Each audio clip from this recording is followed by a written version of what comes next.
தேமுதிகவில் ரொம்ப மனவேதனையில் ஒரு ரெப்ரசன்டேட்டிவ், அதாவது சட்டமன்றத்தின் உறுப்பினர்கள் இல்லாதது அவர்களுக்கு ரொம்ப தொய்வு.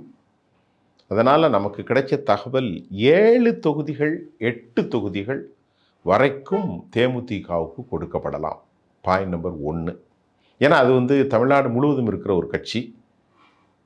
பாயிண்ட் நம்பர் 2, ஒரு ராஜ்யசபா கொடுக்கப்படலாம் சுதீஷுக்கு. ஏன்னா 4 இருக்குது, அதில் 1 கொடுத்துருவாங்க. தேமுதிகவோட கூட்டணி அமைச்சிடணும் அப்படின்ட்டு மத்திய உள்துறை அமைச்சர் நிறைய அசைன்மெண்ட்டை கொடுத்துருந்தார். ஆனால் அவர்களுக்கு பணம் ஒரு பொருட்டே அல்ல. ஆனால் அதை மீறி இந்த அம்மா அந்த கூட்டணியை தேர்ந்தெடுத்தது என்னன்னா, தேமுதிகவின் வருங்காலம் உருப்படியாக இருக்கணும் அப்படின்னு அவங்க முடிவு பண்ணிட்டாங்க.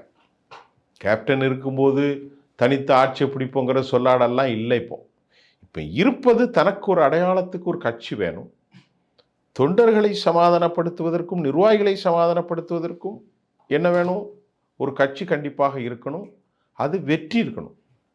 அந்த வெற்றி ஒன்று தான் பேசும். வெற்றி இல்லாமல் கொள்கை முழக்கங்கள்லாம் அரசியலில் எடுபடாது.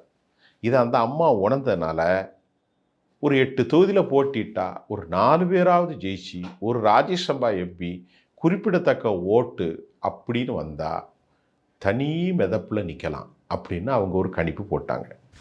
அப்படி ஒரு கணிப்பில் 2வது பிரேமலதாவுடைய ரொம்ப முக்கியமான கணிப்பு, ஒருவேளை திமுகவுக்கு மெஜாரிட்டி கிடைக்கவில்லை, ஒரு 90 சீட்டு வச்சுருக்காங்க அல்லது ஒரு 100 சீட்டு வச்சுருக்காங்க, அப்படிங்கும்போது இவங்களுக்கு பவர் கூடும். இந்த அம்மா ஒரு 5-7 வச்சுருந்தா பவர் கூடும்.